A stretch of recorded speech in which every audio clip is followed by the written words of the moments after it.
শিরোনাম দেখে চমকে গেছেন নিশ্চয়। ভাবছেন এই ইউটিউবার পাগল।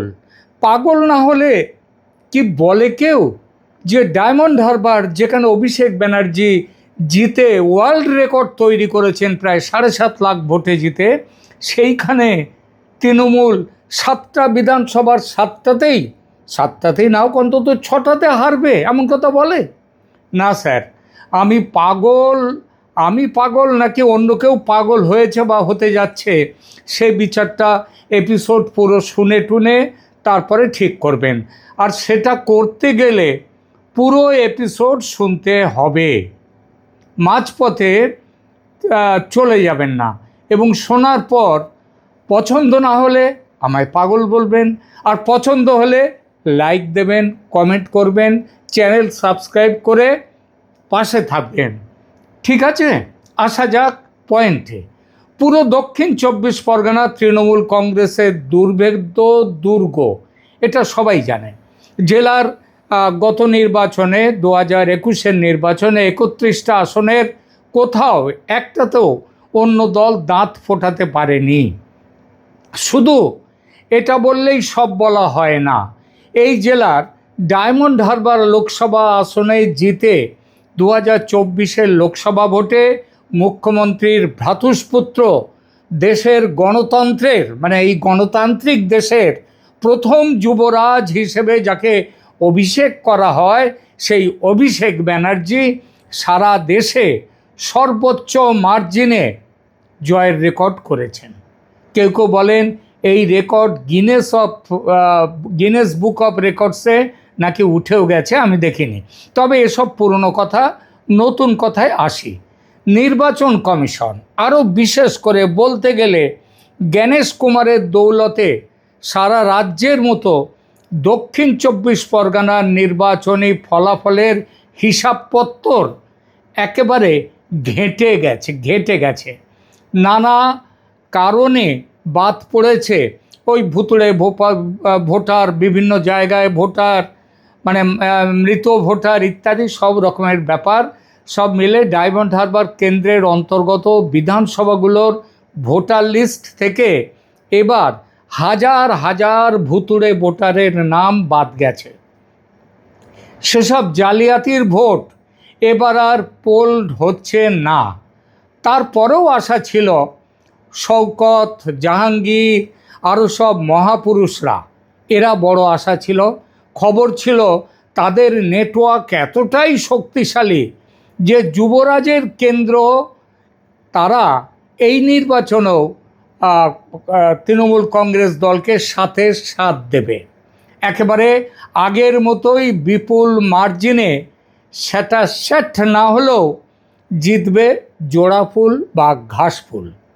23শে এপ্রিলের একটু যে ভোটে, সেই ভোট একটু যে ভরকে যায়নি দল, 2-4টে লোক যে গেলেনি, এই খবরটা তা নয়। তবে জাহাঙ্গীরের দল বলেছে চিন্তা নেই, ওসব খবর না গেলেই চলবে। 23শে তারিখে কি হয়েছে বা কি হবে, আমাদের দক্ষিণ 24 পরগনা এটা আলাদা কোনো মহাশূন্যে আছে। এখানে তাদের হারাবে, আমাদের হারাবে, জাহাঙ্গীরদের হারাবে এত শক্তি কার? কারণ এটা যুবরাজের গড়। কিন্তু যুবরাজের সেই গড়ে আবির্ভাব হলো যমরাজের। এই যমরাজকে, তার নাম অজয় পাল শর্মা, IPS। ইতিমধ্যেই 60-এর বেশি, মোর দ্যান 60 এনকাউন্টারের নায়ক হয়েছেন, ধরেছেন, মেরেছেন। উত্তরপ্রদেশের মানুষ আদর করে তার নাম দিয়েছেন সিংহম। বাংলার রাজনীতির হৃৎপিণ্ড এখন কাঁপছে এই IPS অফিসারের বুটের শব্দে। নাম তার অজয় পাল শর্মা। উত্তরপ্রদেশের পুলিশের এমন এক দাপুটে অফিসার যার নাম শুনলে লখনৌ থেকে কানপুর আর নয়ডা থেকে রামপুরের দুষ্কৃতীদের হৃদস্পন্দন বন্ধ হয়ে যায়। যোগী আদিত্যনাথের উত্তরপ্রদেশের এই এনকাউন্টার স্পেশালিস্ট এবার পা রেখেছেন বাংলার মাটিতে, আর পা রেখেই তিনি হানা দিয়েছেন তৃণমূলের যুবরাজ অভিষেক বন্দ্যোপাধ্যায়ের সেনাপতি, বর্তমান সেনাপতি 1 নম্বর না 2 নম্বর জানি না, আগে জানতাম সেনাপতি শওকত মোল্লা, এখন জাহাঙ্গীর বোধহয় সেনাপতি 1-এ চলে গেছে। যাই হোক, তো সেই সেনাপতির মানে যুবরাজ অভিষেক বন্দ্যোপাধ্যায় নির্বাচন কেন্দ্র ডায়মন্ড হারবারে। আজকের এপিসোডে আমরা আলোচনা করব কেন নির্বাচন কমিশন এই রিয়েল লাইফ সিংহমকে বেছে বেছে পাঠালো বাংলার অন্যতম ভিভিআইপি আসনের জন্য। কে এই অজয়পাল শর্মা? দু কথা বলি তার সম্পর্কে। আর তিনি এলাকায় পা দিয়ে দিলেই যে কুখ্যাত মাফিয়া জাহাঙ্গীর শেখের ডেরায় গিয়ে কি এমন হুমকির টনিক দিয়ে এলেন যে পুরো দক্ষিণ 24 পরগনা জুড়ে এখন থরহরি কম্প দশা। সঙ্গে থাকুন শেষ পর্যন্ত, কারণ আজ উন্মোচিত হবে এক এনকাউন্টার স্পেশালিস্টের এই ভোট বাংলায় কি ইতিহাস তিনি করেন, তার জবরদস্ত ইতিহাস প্রথমে বলবো। অজয়পাল শর্মা ডাক্তার থেকে encounter man, the legend of Ajaypal Sharma. Ajaypal Sharma কোনো সাধারণ পুলিশ অফিসার নন। 2011 সালের আইপিএস অফিসার। অজয় পালের আদি বাড়ি পাঞ্জাবের লুধিয়ানায়। কিন্তু আপনারা কি জানেন পুলিশের উর্দিতে আসার আগে তিনি কি ছিলেন? তিনি ছিলেন একজন পেশাদার ডেন্টিস্ট, অর্থাৎ দাঁতের ডাক্তার। ভাবুন একবার, হাতে যার থাকার কথা ছিল ড্রিল মেশিন আর স্কেলার, তার হাতে আজ গর্জে ওঠে সার্ভিস রিভলভার। 2011 সালে তিনি যখন ইউপি ক্যাডারে জয়েন করেন তখন থেকেই তার কাজের ধরন ছিল সোজা সাপটা। অপরাধীদের জন্য কোনো মায়া দয়া নেই। শামলি, নয়ডা, জৌনপুর, রামপুর যে জেলাতেই তিনি গেছেন, অপরাধীরা হয় জেলে গেছে আর না হয় বেহেস্তে। বেহেস্তে কেন যাবে তারা যাবে দোজখে। উত্তরপ্রদেশের সাধারণ মানুষ ভালোবেসে তাকে ডাকেন সিংহম নামে, মানে সিংহ। তার ভাইও একজন আইএএস অফিসার, অর্থাৎ প্রশাসনের রন্ধ্রে রন্ধ্রে রয়েছে তার পরিবারের কর্তৃত্ব। কিন্তু অজয়পাল শর্মা বিখ্যাত তার নিশানার জন্য। বলা হয় তিনি এমন একজন অফিসার যিনি নিজেই বন্দুক হাতে অপারেশনে ঝাঁপিয়ে পড়েন। অজয়পাল শর্মার ক্যারিয়ারে এনকাউন্টারের সংখ্যা চমকে যাওয়ার মতো। পরিসংখ্যান বলছে, যে কথাটা একটু আগে বলেছি, তার উপস্থিতিতে উত্তরপ্রদেশে 60টির বেশি হাই প্রোফাইল এনকাউন্টার হয়েছে, যার মধ্যে অন্যতম ছিল 2019 সালের রামপুরের সেই নারকীয় ঘটনাটি। 6 বছরের এক শিশুকন্যাকে ধর্ষণ ও খুনের দায়ে অভিযুক্ত নাজমুলকে তাকে ধরার জন্য তিনি যখন বেরোন তখন সেই অপরাধী পালাতে চেয়েছিল। অজয়পাল শর্মা পিছু ছাড়েননি, সরাসরি গুলির লড়াই, এবং শেষ পর্যন্ত সেই অপরাধীর পায়ে গুলি লেগে ধরা পড়া, এবং তার আর বাঁচেনি। রামপুরের মানুষ আজও সেই বীরত্বের কথা ভোলেনি। শুধু তাই নয়, কাইরানার বিখ্যাত মুকিম কালা গ্যাংয়ের কোমর যদি কেউ ভেঙে থাকেন তবে তিনি এই অজয়পাল শর্মা। নয়ডায় পোস্টিং থাকাকালীন তিনি সাধারণ মানুষের কাছে একেবারে দেবদূত, মাসিয়া হয়ে উঠেছিলেন। এমনকি যখন দুর্নীতিবাজ পুলিশ অফিসারদের তালিকা তৈরি করেছিলেন তিনি, তখনও তার দাপটে বাঘা বাঘা পুলিশ অফিসার নেতারা পিছু হটতে এবং রাজনৈতিক নেতারা পিছু হটতে বাধ্য হয়েছিল। কেন তাকে বাংলার ডায়মন্ড হারবারে পাঠানো হলো? উত্তরটা স্পষ্ট। যে ডায়মন্ড হারবারে, যে রাজ্যে, শুধু ডায়মন্ড হারবার কেন, সর্বত্র যেখানে ভোট মানেই সন্ত্রাস, ডায়মন্ড হারবার কিঞ্চিত বেশি, সেখানে প্রশাসনের দরকার একজন আয়রন ম্যান। আর অজয়পাল শর্মা সেই আয়রন ম্যান। তিনি সেই অভাব পূরণ করতেই এসেছেন। এলাকায় পা রেখেই সিংহম অজয়পাল পৌঁছে গেছেন জাহাঙ্গীর শেখের ডেরায়। আর সেই একবার গিয়ে যা বলে এসেছেন শুনে পুরো জেলা জুড়ে এক শিবিরে, মানে তৃণমূল কংগ্রেসের শিবিরে কান্নার রোল, তো আর এক শিবির মানে বিরোধীদের শিবিরে আনন্দের উচ্ছ্বাস। জাহাঙ্গীর তিনি যখন বাড়িতে গিয়েছিলেন, জাহাঙ্গীর বাড়িতে ছিল না। এমন অসময়ে তার আগমনে বিরক্ত হয়ে সন্দেশখালীর শাহজাহান শেখের বাড়ির মেয়েরা, পাড়ার মেয়েরা, গ্রামের মেয়েরা তারা তৈরি ছিল, তারা ঝাঁটা হাতি লাঠি নিয়ে রাস্তায় নেমেছিল। এই অজয় পাল শর্মার এখানে কিন্তু রাস্তায় আর নামেনি, সে সাহস চলে গেছে টিএমসি গুন্ডাদের। ফলে অজয় পাল শর্মা যখন গেলেন তখন এলাকায় পাতা নড়লেও শব্দ পাওয়া যায়নি। এমন শান্তির পরিবেশে দলবল নিয়ে গিয়ে অজয় পাল শর্মা বলে এলেন, কি করলেন তিনি স্পেশাল পুলিশ অফিসার হিসেবে, অবজারভার হিসেবে এসেই যে কাজটি করলেন সেটা গিয়ে জাহাঙ্গীর শেখকে ভয় দেখিয়ে আসা। যদিও জাহাঙ্গীর আগেভাগেই চম্পট দিয়েছিল, কিন্তু অজয় পাল শর্মা যে বার্তা তার পরিবার আর সাঙ্গপাঙ্গদের দিয়ে এসেছেন তা বাংলার ইতিহাসে বিরল। একদম উত্তরপ্রদেশের স্টাইলে তিনি শাসিয়ে এসেছেন, মাদরামি করলে এমন ওষুধ পড়বে যে পস্তাতে হবে পরে।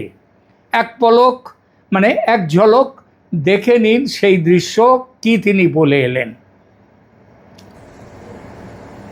जहांगीर के घर वाले भी खड़े हैं, उसको बता देना कायदे से। ये बार बार जो खबरें आ रही हैं कि उसके लोग धमका रहे हैं, तो फिर अच्छे से खबर लेंगे, फिर बाद में रोना पछताना मत। आसपास के जितने भी लोग हैं अच्छी तरह से समझ लें। এই পস্তাতে হবে মানে বুঝতে দক্ষিণ 24 পরগনার কোনো অফিসারের কোনো মাফিয়ার আর বাকি নেই। উত্তরপ্রদেশে এই ওষুধ মানে হলো পায়ে কিংবা গায়ে কিংবা মাথায় যখন যেমন খুশি যেমন অবস্থা পুলিশের গুলি মেরে ফেলো, অথবা মারাত্মকভাবে আহত করে ধরো, অথবা হাত কড়া নিয়ে সরাসরি জেলে পাঠাও।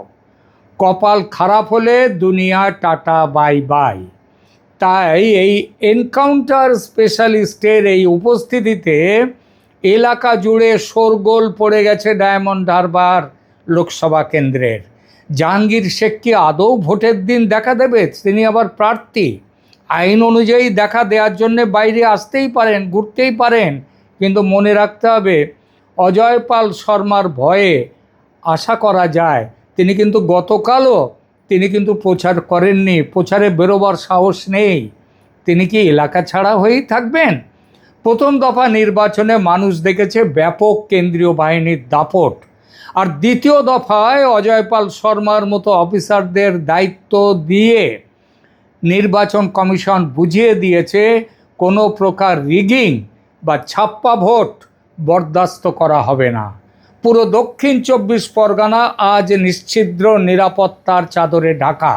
গ্রামের মানুষ যাদের, বিশেষ করে হিন্দুরা যাদের এতদিন ভোট দেওয়ার সাহস ছিল না, ভয় পেত ভোট দিতে যেতে, তারা আজ অজয় পালের নাম শুনে ভরসা পেয়েছে।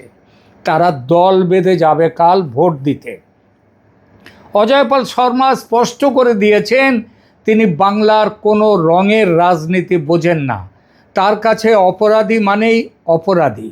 জাহাঙ্গীর শেখরা যদি ভেবে থাকে তারা ভয় দেখিয়ে ভোট লুট করবে, তবে মনে রাখা দরকার উল্টো দিকে দাঁড়িয়ে আছেন উত্তরপ্রদেশের সেই জমদূত, যার হাতে অপরাধীরা কোনো দিন রেহাই পায়নি। এখন দেখার ভোটের দিন অজয় পাল শর্মা আর কি চমক দেন। জাহাঙ্গীর শেখ কি সত্যিই কোনো টনিক খাবে, নাকি ইতিহাসের পাতায় আরও একটি সফল অপারেশনের নাম যুক্ত হবে অজয় পাল শর্মার ক্যারিয়ারে? এবার একটু পরিসংখ্যানে আসা যাক, কেন ডায়মন্ড হারবারের 7টা কেন্দ্রের 7টাতেই, অন্তত 7টা না 6টাতে জিতবে ভারতীয় জনতা পার্টি, কেন সেটা একটু দেখা যাক কোন হিসাবে ডায়মন্ড হারবার কেন্দ্রের 7 বিধানসভা আসন, না হলেও যেটা বললাম তৃণমূল কংগ্রেসের ঘটি কিভাবে উপুর হয়ে যায়। অধিকাংশ মানুষের ধারণা এবং মাফিয়াদের নাম গোত্র দেখে সাধারণ মানুষ মনে করে যে ডায়মন্ড হারবারের 7 কেন্দ্রে মমতার দল জিতে যায় ধর্মীয় সংখ্যাধিক্যের কারণে। মানুষের ভুল ধারণা যে মুসলমানদের সংখ্যা ওখানে বেশি, সেই জন্য তারা জিতে যায়, অর্থাৎ মুসলমানরা সংখ্যাগুরু। সুতরাং সেই জন্যেই দুধের গাইদের দল যেটা এখন তৃণমূল কংগ্রেস, তাদের জয়। এটা একেবারেই ভুল ধারণা। কীরকম? তাহলে শুনুন। দেখুন, মালদা মুর্শিদাবাদে যদি বিজেপি জেতে, তাহলে, কারণ সেখানে তো প্রচুর সংখ্যায় মুসলিম সংখ্যাধিক্য, সেখানে যদি জিততে পারে বিজেপি কিছু সিটে, তাহলে ডায়মন্ড হারবার, দক্ষিণ 24 পরগনার ডায়মন্ড হারবারের সেখানেও জিতবে। তার কারণ সেখানে হিন্দুদের সংখ্যা। কীরকম? প্রথমে ডায়মন্ড হারবার বিধানসভা, মোট voter SIR draft voter list অনুযায়ী 2,53,015। এর মধ্যে হিন্দুর সংখ্যা কত জানেন? হিন্দুর সংখ্যা হচ্ছে 1,35,982। মুসলিম, মানে এটা হচ্ছে 53.75%। আর মুসলিম ভোটার 1,16,184, যেটা হচ্ছে প্রায় 46% মতো। ফলতা, এখানে মোট ভোটার ফলতা কেন্দ্রের 2,33,644। তার মধ্যে হিন্দুর সংখ্যা হচ্ছে 2,33,000-এর মধ্যে 1,51,529, বা প্রায় 65%, 64.86। আর মুসলমানের সংখ্যা 81,776, যা মোট ভোটারের 1/3 একটু বেশি, 35%। মানে হিন্দু কতটা সংখ্যাগরিষ্ঠ এখানে ভাবুন। সাতগাছিয়া, মোট ভোটার 2,61,320, তার মধ্যে হিন্দু 1,70,445, মানে 65%-এর বেশি। আর মুসলিম 89,907 জন, বা 34.41%। অর্থাৎ হিন্দু ব্যাপকভাবে সংখ্যাগুরু। বিষ্ণুপুর কেন্দ্র, মোট ভোটার 2,72,720। এর মধ্যে হিন্দুর সংখ্যা 1,72,441, যা মোট ভোটারের 63.23%। আর মুসলিম ভোটার 92,275, যা মোট ভোটারের 33.84%। অর্থাৎ এখানেও প্রায় 2/3 হিন্দু, 1/3 মুসলিম। মহেশতলা কেন্দ্র, মোট ভোটার 2,47,741। তার মধ্যে হিন্দুর সংখ্যা 1,66,812, যা প্রায় 67.32%। অর্থাৎ 2/3 থেকেও প্রায় 2% বেশি। মুসলমান 66,001, বা 26.64%। হিন্দু এখানে ব্যাপকভাবে সংখ্যাগুরু। কেন্দ্র বজবজ, মোট ভোটার 2,38,392। এর মধ্যে হিন্দু 1,45,375, বা 60.98, মানে প্রায় 61%। আর মুসলিম হলো 92,523, বা 38.81, বা 39%। মেটিয়া বুরুজ, মানে এখানেও হচ্ছে হিন্দু ব্যাপকভাবে সংখ্যাগুরু। মেটিয়া বুরুজ, এটা হচ্ছে মোট ভোটার 2,24,227। এর যে সংখ্যাটা আমি এই মুহূর্তে জোগাড় করে উঠতে পারিনি, সেখানে নেই, আমি যেখান থেকে পেয়েছি। একমাত্র এই কেন্দ্রটাই শুনেছি মুসলিম ভোটারের কিছুটা সংখ্যাধিক্য আছে। তাহলে 7-এর মধ্যে 6টা বিজেপির সংখ্যাগুরু, একটি কাছাকাছি, মানে প্রায় দুজনে প্রায় সমান সমান। কি বুঝলেন? যেভাবে হিন্দু ভোটের মেরুকরণ হয়েছে এবার, যেভাবে নির্বাচন কমিশন মানুষের মন থেকে ভয় দূর করে স্বচ্ছ ভোটের ব্যবস্থা করেছে, যেভাবে এসআইআর প্রক্রিয়াতে তৃণমূলের জালিয়াতি বন্ধ হয়েছে, তাতে কি বুঝতে অসুবিধা হয় এই ভোটে কি হবে? সেকুলার হিন্দুদের মধ্যে তো আবার কিছু সেকুলার থাকে, মুসলিমদের মধ্যে সেকুলার থাকে না, তারা শুধু মুসলিমই থাকে। সেকুলার হিন্দুরা আবার হিন্দু ধর্মের নাম শুনলে রেগে যায়, কিন্তু মুসলিম ধর্মের সাথে তাদের আঁতাত খুব ঘনিষ্ঠ। তো সেকুলার হিন্দুদের সংখ্যা বড়জোর 2 থেকে 3%, 5%, তার বেশি না। আর 5% বড়জোর যারা তৃণমূল এবং সেকুলারদের দলে টলে আছে, এই চটিচাটারা আছে আরও 5%। তাহলে সব মিলে কত হলো? খুব বেশি হলে 10 থেকে 12% হিন্দু তারা মেরুকরণের বাইরে আছে, খুব বেশি হলে। তাহলে ওই যে 65-67% হিন্দুরা আছে ডায়মন্ড হারবারের বিভিন্ন কেন্দ্রে, তা থেকে 10% বাদ দিয়ে দিন। বাদ দিলে কত থাকে? কমপক্ষে 55 থেকে 57% হিন্দুর ভোট পাবে বিজেপি। তাহলে কালীঘাটের বস্তির যুবরাজ, বর্তমানে গিনেস বুক অব রেকর্ডসের রেকর্ডধারী অভিষেক ব্যানার্জির লোকসভা কেন্দ্রে, সেখানে বিজেপির হেরে যাওয়ার কি কোনো কথা উঠতে পারে? আমার ধারণায় তো উঠতে পারে না। এবং যে ট্রেন্ড দেখা যাচ্ছে, সেই ট্রেন্ড বলছে যে সেখানে মানে এই ট্রেন্ডই থাকবে ডায়মন্ড হারবারেও। সকালেই ডায়মন্ড হারবারের আমার এক মুসলিম বন্ধুর সাথে দেখা হয়েছিল, কথা হয়েছিল ফোনে। তার কাছে খবরটা জানতে চাইলাম যে ডায়মন্ড হারবার অঞ্চলে কি চলছে। তিনি রাজনীতির মানুষ এবং তিনি করেন কি, তিনি তৃণমূলও করেন না, বিজেপিও করেন না, তিনি করেন communist party of India, Marxist, CPM. তাকে, যদিও আমার সাথে তার সম্পর্কটা বন্ধুত্বের, তাকে জিজ্ঞেস করলাম কি হবে ভাই, কীরকম হাওয়া বুঝছেন? তিনি একদম এই কথাটি বললেন, ডায়মন্ড হারবারের রেজাল্ট এবার চমকে দেওয়ার মতো হবে, 7 হলেও অবাক হবেন না। তাই বললাম 7 কতটা, স্পষ্টভাবে বলুন 7 কটা পাবে? উনি বললেন 6টা অবশ্যই, যেটা আমি একটু আগে বললাম। আর একমাত্র একটি সেটে, একটি আসনে, শেষ আসনটি যার নাম করলাম, সেটা হচ্ছে মেটিয়া বুরুজ। একমাত্র মেটিয়া বুরুজেই একটু অন্যরকম কিছু হতে পারে, তাছাড়া আর কিছু হবে না।